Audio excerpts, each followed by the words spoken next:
为什么你带着一种漫不经心的冷漠走过你的日子？就像拥有了一份签好的合同，保证在地球上存在1000年。你有一个危险的习惯，把你最深刻的幸福推迟到一个可能永远不会到来的模糊未来，把你最好的努力节省给还不存在的场合，并且容忍今天的不尊重，因为你错误地相信明天会有充裕的时间来通过要求拿回你的价值。这种嗜睡是一种被称为虚幻不朽的现代疾病的症状，这是一种无声的迷雾，使你看不清残酷的现实，即你的时间不是储存在仓库里的无限资源，而是在阳光下迅速蒸发的薄雾。你把现在当做一个更好事件的候车室，无视沙子落在你沙漏里的震耳欲聋的声音，一粒接一粒，在一个没有任何未来的遗憾能够逆转的单向流动中。我知道，在夜晚的寂静中，在睡眠带走你之前，一阵焦虑的寒战紧缩你的胸口，不是因为你害怕死亡的生物学行为，而是因为你感到了到达终点却意识到从未真正开始生活过的瘫痪性恐惧。你感到你的潜力转化为遗憾的压倒性重量，充满了不滋养你灵魂的义务的混乱日程，以及你只是你自己故事中的被动游客的感觉。这种持续的被动反应状态让你感到渺小和混乱，被困在总有一天我会做的恶性循环中，而不可避免的阴影在你肩上增长。为了逃避这个真理而存在是令人筋疲力尽的，背负着假装不脆弱的负担，而你的精神绝望地呼喊着一种似乎总是超出你直接范围的紧迫感和意义。但是如果我告诉你，你隐藏的这个恐惧不是你的敌人，而是解锁你从未想象过可能的存在和力量水平的最有效燃料呢？今天我们将拆除这种幻觉，并递给你7个致命真理。这是一套将你对终结的恐惧转化为对生活贪婪饥饿的原则。我们不会提供甜蜜而空洞的安慰，相反，我们将给你一副哲学盔甲，将死亡率转化为绝对清晰的透镜。在我们踏上通往你有限性领域的台阶之前，我邀请你现在就与你自己的命运签订一个庄严的契约，留下你的点赞以标志你在这个智慧竞技场的存在，订阅以不独自如行，并在下方评论我醒了，以公开宣布你决定停止做梦并开始存在。这种存在主义瘫痪的答案不在于无视黑暗，而在于使用它作为你光明的首要来源。斯多葛哲学为我们提供了一种革命性的思维技术，理解死亡不是悲剧性的大终结，而是大期限，是价值校准的终极工具。把它想作是你灵魂的基本经济学，就像稀缺性是赋予黄金或钻石价值的唯一因素一样，有限性是将紧迫感和意义注入你日子的东西。没有有限时间的锋利边缘，你的时刻变成了廉价和无限的商品，容易被浪费。秘密不在于寻求不朽，而在于理解死亡是严厉的大师，强迫我们停止爬行并开始奔向真正重要的事情，将冷漠转化为专注和不可动摇的活力。当我们应用记住你会死的概念时，记住你会死，我们不是在沉溺于病态或抑郁的思想，而是在激活一个高精度的决策过滤器和一个绝无错误的道德指南针。想象拥有瞬间辨别琐碎噪音和真实实质的能力。当问自己，如果我今天死了，这个卑鄙的冒犯重要吗？这个社交恐惧有意义吗？你会立即切断不必要戏剧的锁链。这种重新构建是一种战略坚定的形式，清洁你感知的挡风玻璃，允许你以水晶般的清晰度看到前方的道路。它是对抗拖延症的解药和焦虑的治疗方法，因为通过接受最坏的情况作为自然事实，你对过去常常击倒你的小不幸变得刀枪不入。这种智慧不是在理论教室里锻造的，而是在像塞内卡这样具有威严权威的人物的真实经验之火中锻造的。他是罗马最富有和最强大的人之一，他用外科手术般的精确度警告我们，不是我们时间太少，而是我们浪费了太多，诊断了我们将时间视为可再生事物的失败，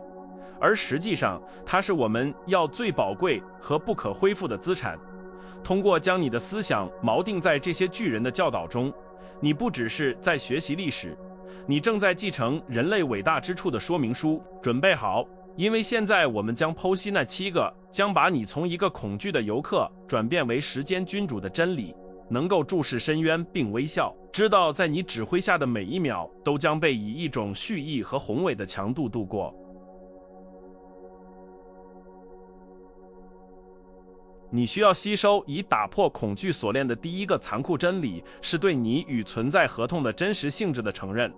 你不是你生命的主人，你只是它暂时的管理者。你痛苦和焦虑的最大来源产生于精神会计的一个基本错误，即你相信你的财产、你的人际关系，甚至你的身体是凭借权利属于你的不可剥夺的财产。这种拥有的心态创造了一种病态的依恋和持续的防御姿态，使得任何损失看起来都像是不公正的盗窃，是命运对你犯下的个人侵犯。你走过生活，紧握双拳抓住一切，对放手的想法感到恐惧，却没有意识到这种持续的紧张正是阻止你享受你所抓住东西的原因。这里的内部冲突是深刻的，因为人类的自我被编程为积累和征服，在自己周围建立虚幻安全的堡垒，以否认短暂性。你的思想激烈的对抗归还的想法，将死亡或损失解释为个人失败或不可预见的悲剧，而实际上那是你在出生时签署的协议中最基本的条款。你度过你的日子，试图重新谈判一份不可谈判的合同的条款，花费宝贵的生命能量在徒劳的尝试中，试图使原本被设计为短暂的事物变得永久。这种抵抗是你痛苦的根源，它是你内心那个发脾气的孩子因为太阳下山而尖叫，拒绝接受夜晚不可避免的到来。为了内化这个真理，想象宴会的中心隐喻，想象你被邀请去宇宙中最宏伟的派对，由一位慷慨的主人组织，他为你提供最稀有的葡萄酒、最迷人的陪伴和最美味的佳肴。桌上的一切都是为了你的快乐而放在那里的，但没有一样，绝对没有一样是你带回家的。银餐具、水晶杯、舒适的椅子，一切都是主人的财产。明智的客人是那个带着强烈的感激之情品尝每一口，与朋友欢笑并欣赏音乐，但保持双手张开和放松的人。另一方面，愚蠢的客人试图把银器藏在口袋里，匆忙进食以保证比别人多，并且整个派对都在盯着时钟，害怕灯光亮起的那一刻。当你像愚蠢的客人一样行事时，派对变成了一种焦虑的折磨，而不是快乐的庆祝。因为对损失的恐惧毒害了瞬间拥有的乐趣。你不再感觉到食物的味道，因为你担心之后是否还有更多，并且忽略了你周围的对话，因为你在计算还剩多少时间。斯多葛主义者明白宴会的美丽恰恰在于它的暂时性。如果派对永远持续，它将变得单调，令人疲惫且无味。知道服务员随时会来收盘子，不应该引起恐慌，而是应该激励你舔手指，并在它还在那里，在你面前可用时享受味道的每一个细微差别。通过采用借贷的心态，你停止说我失去了，并开始说我归还了。一个简单的语言转变完全改变了你与命运的关系。当一个亲人离去，当健康衰退，或当青春流逝时，你不感到被抢劫，而是感激那笔借贷在你照料下的时间。你承认你是荣幸地拥有了这些天赋这么久，而不是因为他们按约定被收回而感到受了委屈。这种视角移除了你肩上受害者的重量，并将你置于一个强大的谦卑位置。在那里，你不向宇宙要求任何东西，而是欣赏它授予你的一切。这种练习要求你看着你爱的一切，你的车、你的房子、你的伴侣、你的孩子，并对自己低语：这不是我的，它只是与我在一起。对于一个未经训练的头脑来说，这可能看起来冷酷，但这是最纯粹的爱，因为这是一种没有损失恐惧的爱。当你知道你可能在任何一秒失去某样东西时，你会以一种所谓的永久性、永远无法激发的崇敬和关怀来对待它。你停止推迟亲热，停止把重要的话留到以后，并停止把人当作你生活中被保证的家具。借贷的意识点燃了立即珍视的火焰，因此这一点的结论是一种解放。你没有什么可失去的，因为没有什么是你的，除了你当下的性格和选择。通过接受合同的本质，你对命运的波动变得刀枪不入，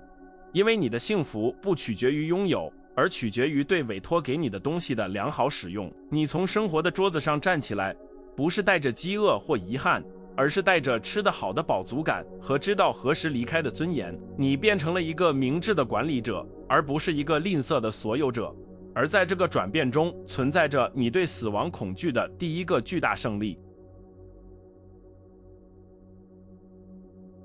第二个致命真理引导我们质疑现代对不惜一切代价追求长寿的痴迷。你活了多久并不重要，重要的是你以何种高尚和美德扮演了你的角色。你被设定为相信好生活必然是长寿的生活，以积累的年份衡量成功，好像存在是一场马拉松，唯一的目标是尽可能晚地越过终点线。然而，这个指标是有缺陷和肤浅的，因为它完全忽略了所度过日子的密度和深度。如果书页是空白的，只填满了常规、恐惧和平庸的灰色墨水，那么延长你传记的长度有什么用呢？你面临的内部冲突是社会和生物学压力，要求生存而不是生活，将安全和舒适置于卓越和目标之上。你的爬行动物大脑想要不惜一切代价让你呼吸，低语着做100年的活懦夫比明天做死英雄更好。这个声音说服你变得渺小，不冒险，躲在阴影里，以避免任何可能缩短你停留的危险，导致一种温吞和可遗忘的存在。你变成了你自己故事里的临时演员，背诵着你没写的台词，遵循着你没选的剧本，一切都是为了安全的名义，而这种安全最终无法保护你免受不可避免的结局。为了说明这一点，塞内卡为我们提供了剧院的强大隐喻。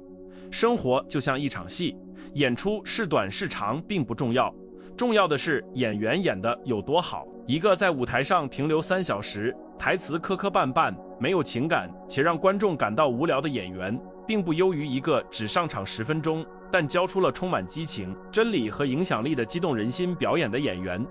历史不评判角色的大小，而是执行的精湛程度。有短暂的生命用他们的光芒点燃了世界，也有漫长的生命甚至没有留下一个影子。想象你现在就在舞台上，在宇宙的聚光灯下，观众由你的祖先和在你之前的智者组成。他们不是在看表看你能站多久，他们是在观察你手势的完整性，你声音的勇气和你存在的真实性。如果导演在这个确切的秒数大喊停，你的表演值得掌声，还是一个尴尬和不完整的结局？带着这种戏剧意识生活，意味着在每一个场景中表演，无论是一次艰难的对话、工作中的一个项目，还是与家人的一个时刻，都要带着一种强度，就像知道这可能是最后一幕，是你作品的高潮。这种视角从根本上改变了你的日常优先事项，因为你停止试图争取时间，并开始试图争取深度，用意图填充每一个小时。你意识到充满美德、勇气和正义的一天，比1个世纪的懦弱和惯性更有价值。对延长生命的绝望追求，让位于对提升生命的宁静追求，将死亡的焦虑转化为完成职责的满足感。你不需要更多的时间来成为一个好人、诚实的人和勇敢的人，你只需要这一刻，而这是你已经拥有的东西。通过专注于戏剧的质量，你也从对那些似乎比你拥有更多时间或更多运气的人的嫉妒中解放出来，因为你明白价值不在于合同的期限，而在于执行的优雅。过早死亡不再是绝对的悲剧，而仅仅被视为帷幕落下。如果戏是好的，观众会满意并受到启发的离开。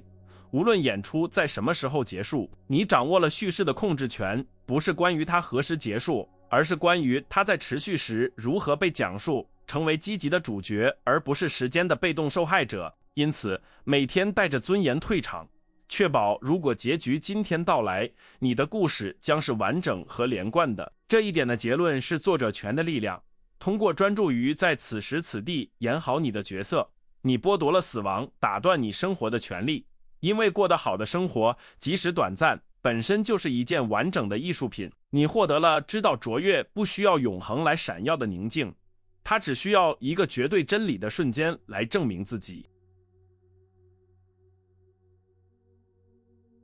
第3个基本实践是枕头测试，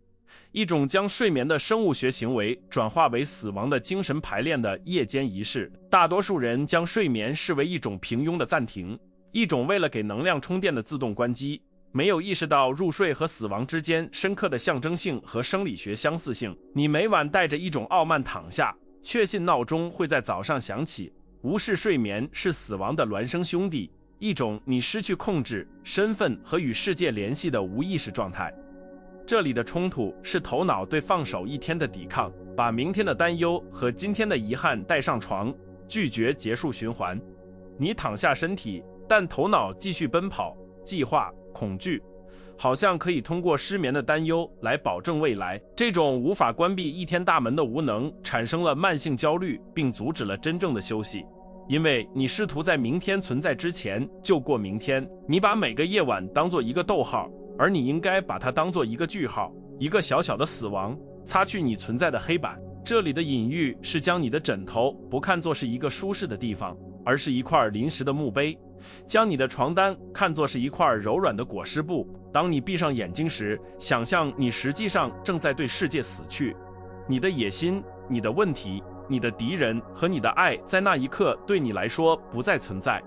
练习对自己说，我活过了，命运给我的历程我已经完成了。正如维吉尔所建议的那样，通过这样做，你声明过去的一天是微缩的一生，你对它感到满意，准备好在必要时离开，不留下情感上的未了结事物。这种故意死亡的夜间练习有一个悖论般的效果，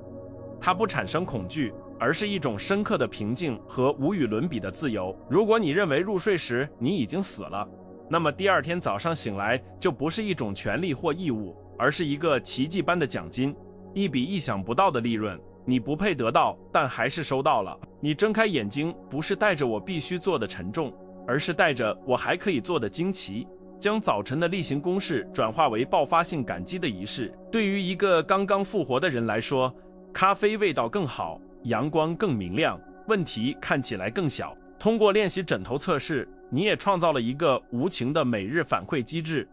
如果你今晚不能平静地死去，那是因为白天有什么事情没有解决好。这种意识强迫你以更正直的方式过第二天，解决冲突、道歉和表达爱，以便在下一个晚上你可以带着清白的良心躺下。当你每晚练习它时，对真实死亡的恐惧会急剧减少，通过熟悉性驯服未知，并将对终结的恐惧转化为更新的习惯。此外，这种练习教会了每日超脱的艺术，防止情感垃圾多年来在你的心理中积累。你每晚将比分归零，拒绝将旧的怨恨或过去的胜利带入新的一天，确保你总是新鲜、轻松和在场的。你学会关闭你头脑浏览器的标签页，为真正重要的事情释放内存，而不是让后台进程消耗你的生命能量。这是一种严格的精神卫生，将过去与现在分开。这一点的结论是重启的力量。通过接受睡眠作为死亡的排练，你获得了每天早晨重生的能力。你不再是过去和未来的囚犯，生活在密封和安全的每日隔间里，在那里生活是可管理的和宝贵的。你变成了一个在一次生命中活了数千次生命的人，从每晚的死亡中提取智慧，从每个早晨的复活中提取活力，准备好以和你关掉床头灯时同样的平静去面对最终的终结。第四个致命真理要求你放弃你自我的近视，并采用上方的视野。这是一种宇宙视角，通过揭示你在宏大事物中的微不足道来消解你的焦虑。核心问题是你带着过度的变焦过你的生活，每一个小问题，每一次拒绝和每一条新皱纹看起来都像是巨大的灾难，占据了你所有的视野。你把自己看作宇宙的中心，一部史诗剧的主角，发生的一切都是关键和永恒的。这让你自己死亡的想法成为一个不可想象和令人恐惧的事件，好像世界会随你一起结束。内部冲突源于这种膨胀的自我重要性，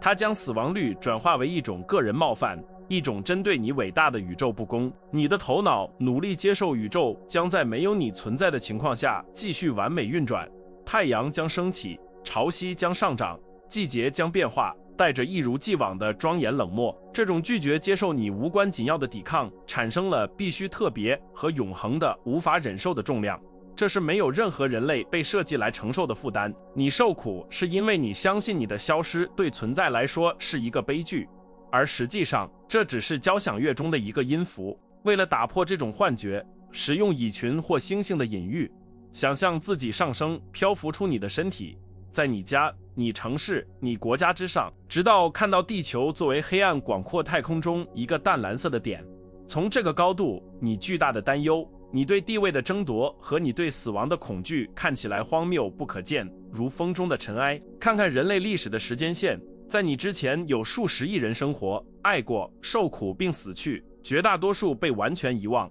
他们的坟墓变成了沙子，他们的名字被时间的风擦去。这种上方的视野不是为了让你沮丧或让你感到无用，而是为了解放你。如果你不是宇宙的中心，那么你不需要背负宇宙的重量。如果在100年后没有人会记得你的错误，那么你今天就可以自由的冒险、失败和变得荒谬。微不足道是存在的最大释放令，它允许你按照自己的条款生活，没有对评判或后世的瘫痪恐惧。你意识到死亡是皇帝和奴隶、天才和傻瓜的共同命运，与星星和山脉分享命运并没有羞耻。通过采用这种视角，对死亡的恐惧失去了它有毒的刺痛，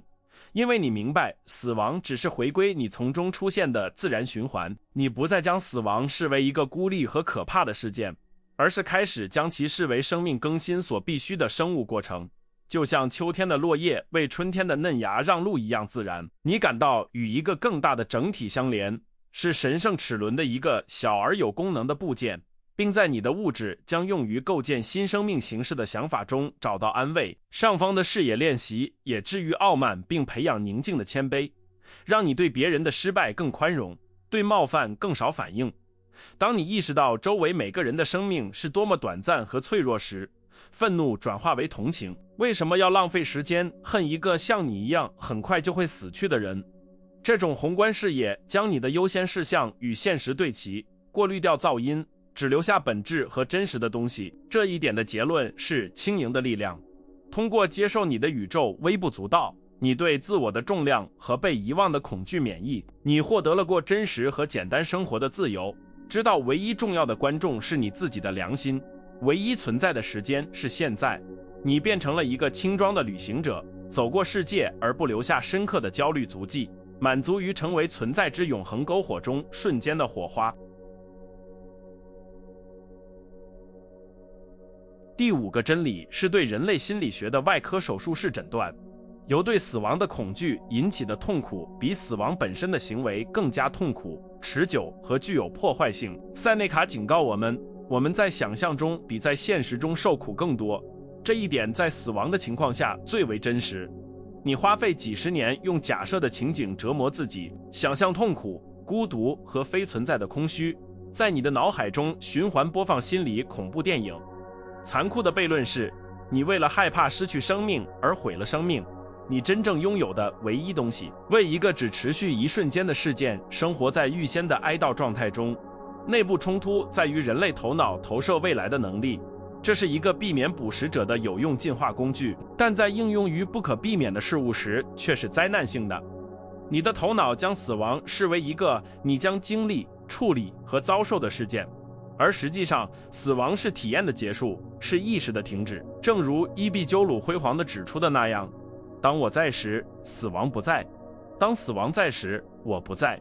你害怕某种东西，根据定义，你永远不会在哀悼自己缺席的意义上感觉到它。恐惧是一个逻辑错误，是系统中的一个故障，让你感受到某种东西的痛苦，而这种东西消除了感受痛苦的能力本身。摧毁这种恐惧的隐喻是墙上的影子。想象一个在黑暗房间里的孩子被投射在墙上的巨大阴影吓坏了，阴影看起来巨大，具有威胁性，并准备吞噬他，让孩子冒冷汗和发抖。但是当打开灯时，他意识到阴影只是一个小小的无害玩具，被痛苦和缺乏清晰度扭曲了。对死亡的恐惧就是那个阴影，它在无知的黑暗中生长，但在理性的光下消失。死亡的生物学现实通常是平静的，一个逐渐的关闭，不是你焦虑的头脑构建的暴力怪物。此外，想想你所有预先受苦的时候，一次考试，一次手术，一次艰难的对话，以及现实几乎总是比预期更可忍受。直到今天，你在你最糟糕的日子里存活率为100%，死亡也不会不同。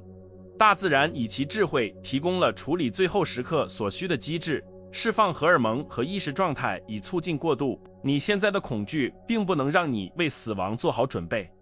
它只是让你对生活感到虚弱，偷走了当你最终到达那个时刻时有尊严地面对它所需的能量。通过理解恐惧比事物更糟，你对你的焦虑采取了一种战略蔑视的姿态。当死亡的想法出现时，你不是用恐慌，而是用逻辑对抗它。这只是影子，真实的事件将是它该有的样子，到时候我会处理它，就像我处理其他所有事情一样。你停止为一笔可能永远不会以你想象的方式被催收的债务支付利息，拒绝受苦2次，一次在想象中，另一次在现实中。这个真理也让你从外部操纵中解放出来，因为一个不害怕死亡的人不能被任何人胁迫、威胁或控制。面对终结的勇气是所有真正自由的基础。如果他们能对你做的最坏的事情就是杀了你，而你已经接受死亡作为非存在中自然且无痛的过程，那么你就变得不可阻挡。你基于你的原则行动，而不是你的恐惧，做出大多数人因为害怕失去安全而避免的大胆决定。这一点的结论是理性的力量。通过将恐惧暴露在理性的光下，你像阳光下的雾一样将其消解。你意识到焦虑不是预兆，它是你的生物学为了让你保持谨慎而说的谎言。你获得了知道唯一值得恐惧的是恐惧本身这种平静，并且通过控制你的想象力，你重新夺回了对内心平静的控制。生活不再有刽子手的阴影持续盘旋在你的头顶上。第6个真理是通往真正不朽的钥匙。理解永恒不是向前的无限时间延伸，而是当下的无限深度。你活着追逐未来，总是看着下一个里程碑、下一个成就、下一个周末，把现在当作你和你想象中的幸福之间不变的障碍。这种时间盲目导致你生活在表面，快速划过日子，却从未潜入其中。这造成了时间飞逝和生命太短的可怕感觉。这里的冲突是头脑对时间旅行的上瘾，逃避到过去的记忆或未来的幻想中，以避免现在的不适或无聊。你身体在这里，但精神在别处。这意味着你没有真正活着，只是作为一个幽灵在你自己的身体里存在。这种缺席是在临终时产生遗憾的原因，不是时间不够，而是你不在那里去过你拥有的时间。你把你的生活变成了一个候车室，现在意识到等待本身就是生活。扭转这一点的隐喻是河流的加宽。想象生活不是你需要尽可能拉长的一条直线长度，而是一条你可以加宽的河流宽度。如果你不能控制河流的延伸活多久，你可以控制它的宽度和深度。一个完全在场的时刻，看着爱人的眼睛，感受脸上的风，沉浸在有意义的工作中，比在自动驾驶仪上度过的整年包含更多的生活。斯多葛主义者寻求体验的密度，他知道清醒的一天比一生的梦游更有价值。把现在当作永恒来生活，意味着把每一个行动本身当作目的，而不是作为另一件事的手段。当你洗碗时，你只是洗碗，感受水和动作，而不投射任务的结束。当你和孩子玩耍时，你100%在那里，不看手机，不思考账单，知道那个时刻在宇宙中是唯一和不可重复的。这种正念扩张了主观时间，日子看起来更长和更丰富，因为你记录了更多细节，感受了更多质地，并生活了更多细微差别。通过练习这种垂直年表，你发现对于知道如何使用它的人来说，生活实际上足够长。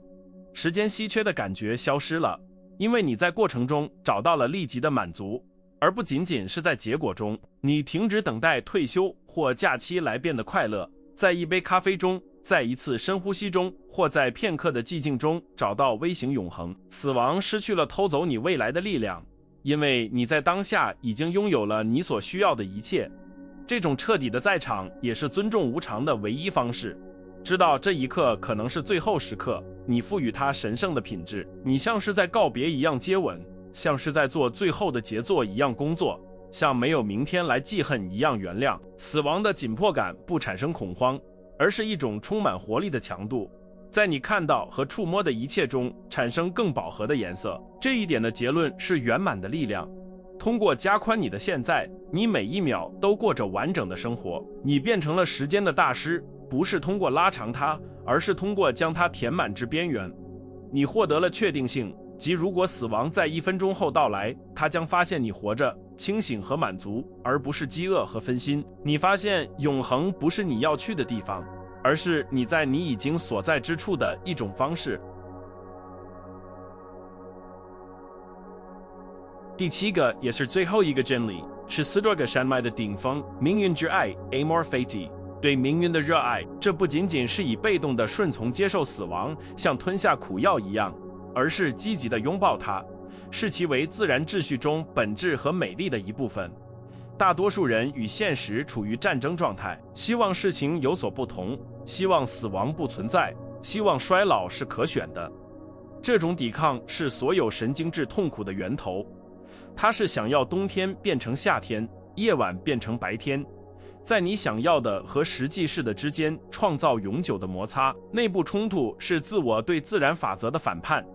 你对死亡率感到委屈，好像它是一个设计错误或神圣的惩罚，而不是使生命成为可能的条件。你花费精力憎恨你会死的事实，这阻止了你爱你是活着的这一事实。命运之爱要求彻底的逆转。如果你不只是容忍你的终结，而是爱它，因为它是给予你的故事轮廓、形式和美丽的东西呢？如果你把死亡看作是让绘画闪耀的画框呢？最后的隐喻是完美的客人，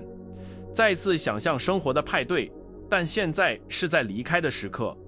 不成熟的客人踢门，抱怨音乐停了，需要被保安拖出去。明智的客人，那个实践命运之爱的人，带着真诚的微笑感谢主人，称赞派对并自愿离开，与结束时间和谐一致。他明白派对是好的，因为他有一个结束。如果没有，他会精疲力竭和感到无聊。他爱完整的循环、到达、停留和离开。爱你的命运意味着信任宇宙的智慧胜过你自己的，这意味着相信赋予你眼睛去看、肺去呼吸和头脑去思考的大自然，也知道在给你一个终结时他在做什么。这是一个积极的投降，是对发生的一切，包括你自己的死亡率的一个响亮的事。通过爱死亡，你解除了恐惧最强大的武器。命运怎么能伤害一个说我想要发生的事情的人呢？你变得不可战胜，因为你的愿望与现实完美对齐。这种态度将衰老从可耻的衰退转化为高尚的上升。每一条皱纹，每一根白发都不被视为失败，而是作为生存的奖章，作为你正在按计划完成你的周期的信号。你不逃避你的生物学，你随之流动，在生活的秋天和冬天发现美丽，就像你在春天发现的一样。命运之爱允许你注视深渊，并看到的不是黑暗，而是你发出的光的自然反射。实践这一点是感恩的最高行为。它是说，谢谢你的生命，也谢谢定义它的死亡。这是承认你是荣幸的在这个短暂的时刻参与这个宇宙奇迹，而把你的位置归还给另一个人是慷慨和正义的最终行为。你离开舞台不是带着怨恨，而是带着成为宏伟事物一部分的满足感。这一旅程的最终结论是和谐的力量。通过爱你的终结，你与宇宙融合，你不再是一个孤立和恐惧的碎片，而变成了一个接受回归海洋的波浪，知道从未与它分离。你达到了斯多葛主义者不可动摇的和平，知道一切都完全如其所应是的那种宁静，并且终结不是生命的对立面，而是它的完美圆满。你准备好了。你走过了这些真理的火焰，现在站在另一边，不再是那个开始这个视频的恐惧游客，而是用那些直面深渊并找到自由的智者的智慧武装起来。然而，要明白，仅停留在智力上的哲学是虚荣，它需要下降到血液中，并转化为立即的行动。真正的测试不发生在这里。当你听我说话的时候，而在屏幕变黑，你被归还到你自己生活的寂静中的那一刻。剩下的问题是，你会回到分心和平庸的睡眠中，还是会把你以后做的每一个决定都带上这种脉动的紧迫感？如果你今天有勇气看着终结并找到了力量而不是恐惧，你准备好封印这个存在主义契约了。不要在没有在这个世界上留下你的印记的情况下离开这个页面。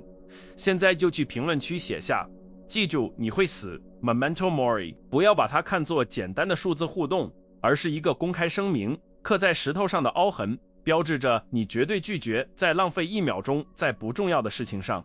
让这些话作为你新身份的锚，一个持续的提醒，即你选择像一个时间君主一样生活，而不是像一个偶然的奴隶。